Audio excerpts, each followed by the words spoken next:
खेत मजदूरों का जिक्र कम हो रहा है, लेकिन उनकी बहुत बड़ी संख्या है, बहुत गरीब हैं। उस प्रस्ताव को सपोर्ट करने के लिए खड़ा हूं। सिर्फ ये कहना चाहता हूं, अफसोस की बात है कि 75 साल से सबने इस देश में तरक्की की। एम्प्लॉयज़ के साथ पे कमीशन बैठे, जो व्यापारी थे, सन्नतकार थे, वो बहुत बड़े बड़े पूंजीपति बन गए, अडानी अंबानी। चंद आदमियों ने इस देश का बहुत बड़ी जो सरमाया एक तरफ एकत्र कर लिया। लेकिन जो 65% रूरल इंडिया में जो किसान, खेत मजदूर, गरीब आदमी, वो पिसता चला गया, वो गरीब होता गया। और आप पिछले 8 साल में मोदी साहब बोल रहे कि हम डबल करेंगे इनकम, उन्होंने कर्जा डबल किया है। आज भारत के खेत मजदूर और किसान पर अप्रॉक्सीमेटली 17 लाख करोड़, 17 लाख करोड़ रुपए कर्जा है। पंजाब, जिसको आप सबसे प्रोग्रेसिव स्टेट मानते हो, 1 लाख करोड़ रुपए का कर्जा है। रोज किसान और खेत मजदूर आत्महत्या कर रहे हैं। 4 लाख किसानों और खेत मजदूरों ने भारत में आत्महत्या की है। और दुख की बात है कि 65% जो रूरल इंडिया है, उसके लिए बजट एलोकेशन एग्रीकल्चर के लिए इसी हाल ही के बजट में सिर्फ 3% बजट एलोकेशन है किसानी के लिए। क्या रिसर्च होगी, क्या एमएसपी देंगे, क्या फसलों के भाव देंगे, क्या कर्जा उतारेंगे? ये सारा बहुत एक अन्याय किसानों और खेत मजदूरों के साथ हो रहा है। राहुल गांधी जी ने अपने भारत जोड़ो यात्रा में बोला कि चंद आदमियों ने इस देश का सरमाया एकत्र कर लिया।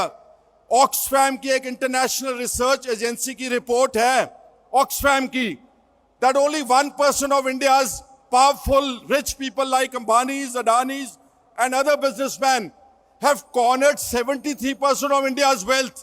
73%। इसलिए जब तक आप किसानों और खेत मजदूरों को सब्सिडाइज नहीं करेंगे, डीजल डबल हो गया, उनका रेट ऑफ इंटरेस्ट, जो हमारा रेट ऑफ इंटरेस्ट हम व्यापारियों जितना दे ही नहीं सकते। हम बैंकों का 11% इंटरेस्ट नहीं दे सकते। हमारा जो लेबर इनपुट है, फर्टिलाइजर इनपुट है, ये सारी पिछले सालों में बहुत ज्यादा डबल हुई है। और मनरेगा जो सोनिया जी ने स्कीम चलाई, उसको प्राइवेट फार्मिंग सेक्टर के साथ कनेक्ट करना चाहिए। उनको काम मिलेगा सारा साल और किसान को सब्सिडाइज्ड लेबर मिलेगी। लास्ट में सब्जेक्ट तो नहीं है, लेकिन जो मोदी की सरकार, बीजेपी, जो ईडी की फौज, सीबीआई की फौज, इनकम टैक्स को तमाम इन लोगों के खिलाफ चढ़ाई है। मेरे ऊपर ईडी ने मुकदमा करके मेरे को पटियाला जेल में 90 दिन रखा। और मैं धन्यवाद करता हूं कांग्रेस लीडरशिप का कि इन्होंने मेरे पर भरोसा करके मेरे को जेल में असेंबली की टिकट दी। और चंद दिन पहले बाहर आकर के उस वाहेगुरु की कृपा से मैं पंजाब से एमएलए दोबारा 3rd टाइम इलेक्ट हुआ। और आपको बताना चाहता हूं कि मेरा केस एक एस्टैब्लिश्ड पॉलिटिकल वेंडेटा है, क्योंकि आज से चंद दिन पहले सुप्रीम कोर्ट ऑफ इंडिया ने मेरे खिलाफ जितनी प्रोसीडिंग्स थी ईडी वगैरह की, सारी क्वॉश कर दी है। भाई साहब, बहनों और भाइयों, तो मैं ज्यादा समय ना लेता हुआ, जो हुडा साहब ने रिपोर्ट तैयार की है, उसमें minimum support price, legal guarantee, punishable by law, और जो भी उन्होंने प्रोग्राम्स, जो पॉइंट दिए हैं, उनका सपोर्ट करता हूं।